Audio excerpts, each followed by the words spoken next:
విజయవాడలో షర్మిల మాట్లాడుతున్నారు. ఇప్పుడు అలా చూద్దాం. క్యాన్సిల్ అవ్వకపోతే ఈ బిల్లుల భారం పడేదంతా ప్రజల మీద కదా, ప్రజలు కదా చెల్లించాల్సింది. మరి అధికారంలో మీరు ఉన్నప్పుడు మీరు ఏ యాక్షన్ ఎందుకు తీసుకోరు అని అడుగుతున్నాం. ఇది ఎక్కడి న్యాయం అని అడుగుతున్నాం. ఈరోజు చంద్రబాబు గారు బీజేపీ పార్టీతో కూటమి కట్టారు. ఇక్కడ అసెంబ్లీ లెవెల్లో అసెంబ్లీలోనే మీరు మాట్లాడలేదు అంటే, ఇక్కడ స్టేట్ లెవెల్లోనే మీరు ఏ యాక్షన్ తీసుకోవడం లేదు అంటే, ఇక సెంటర్లో పార్లమెంట్ జరుగుతుంది ఒక పక్క, అక్కడేమో కాంగ్రెస్ పార్టీ అదాని అవినీతి గురించి పోరాటమే చేస్తుంది. జాయింట్ పార్లమెంటరీ కమిటీ ఎంక్వైరీ చేయాలి అని అడుగుతుంది. మీరు కనీసం అక్కడ మీ ఎంపీలు ఉన్నారు, మీరు అక్కడ మద్దతు ఇవ్వరు, ఇక్కడ మాట్లాడరు. మరి ఏమిటి మీ వైఖరి అని అడుగుతున్నాం. అదానిని మీరు కూడా నెత్తిన పెట్టుకుంటున్నారనే కదా అర్థము. జగన్మోహన్ రెడ్డి గారు ఆంధ్ర రాష్ట్రాన్ని అదాని రాష్ట్రంగా చేశారు. ఒక బ్లాంక్ చెక్ లాగా అదాని గారికి ఆంధ్ర రాష్ట్రాన్ని ఇచ్చే ప్రయత్నం చేశాడు జగన్మోహన్ రెడ్డి గారు.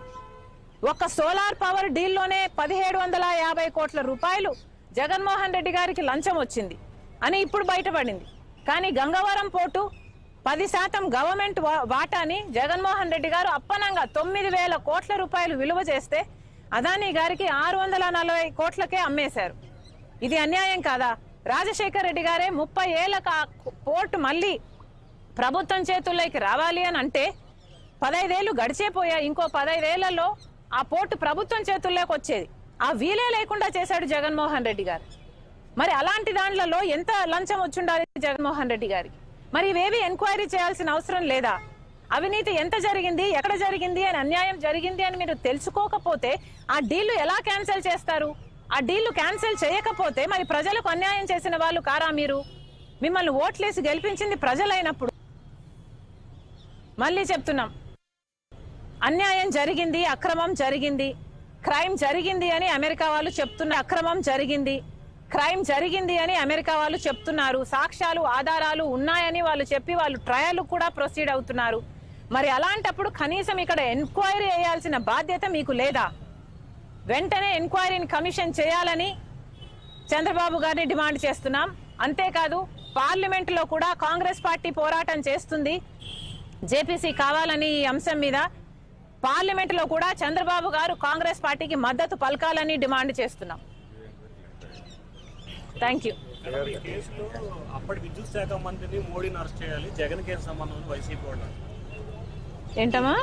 జగన్ కేసు సంబంధం అప్పుడు ఒప్పందం చేసుకుంది అమ్మా. వాళ్ళ పేపర్ల ప్రకారము, సాక్ష్యాలు ఆధారాలతో ప్రకారము జగన్మోహన్ రెడ్డి గారిని మోడీ గారు కలిశారు, ఫలాని తేదీ కలిశారు అని ఆధారాలు ఉన్నాయి వాళ్ళ దగ్గర.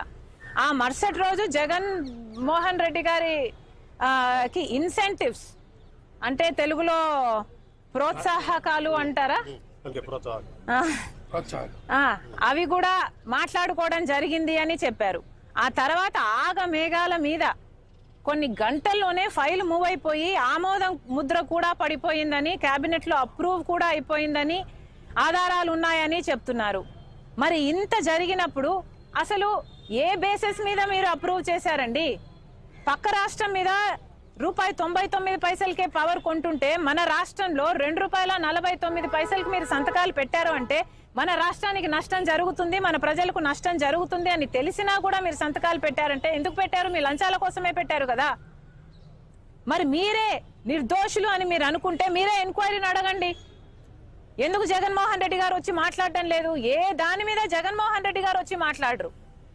జగన్మోహన్ రెడ్డి గారు సమాధానం చెప్పాల్సిన అవసరం లేదా? నేనేం తీసుకోలేదు, నా బిడ్డల మీద ప్రమాణం చేస్తున్నాను, నేను ఒక్క పైసా కూడా తీసుకోలేదు అదాని దగ్గర అని ఎందుకు ప్రమాణం చేసి చెప్పడం లేదు జగన్మోహన్ రెడ్డి గారు? ఇవన్నీ జగన్మోహన్ రెడ్డి గారు మాట్లాడాలి కదా. ఊరికే చెప్తే సరిపోదు. సెక్కితో డిపార్ట్మెంట్ అగ్రిమెంట్ చేసుకుంది అంటే ఎట్లా సరిపోతుందండి? అవతల వాళ్ళ ఆధారాలు ఉన్నాయి అని వాళ్ళు చెప్తున్నప్పుడు కనీసం ఎంక్వైరీ అన్నా జరగాలి కదా అని అడుగుతున్నాం. ఈరోజు జగన్మోహన్ రెడ్డి గారు ఎంత కంఫర్టబుల్ గా ప్లేస్ అయ్యారో చూడండి.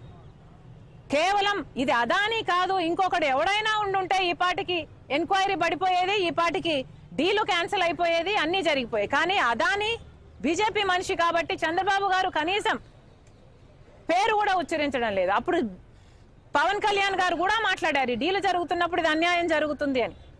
మరి అలాంటప్పుడు ఇప్పుడు అన్యాయం జరిగింది అని తెలిసినప్పుడు, సాక్ష్యాలు ఆధారాలు ఉన్నప్పుడు మీ దగ్గర, మరి ఇప్పుడైనా ఎంక్వైరీ వేయాల్సిన అవసరం లేదా మీకు? ప్రజలు ఇచ్చిన అధికారం కదా, మరి వాళ్ళకి అన్యాయం జరుగుతుంటే మీరు ఎలా ఊరుకున్నారు అని ప్రశ్నిస్తున్నాం. థ్యాంక్ యూ అమ్మా, థ్యాంక్ యూ.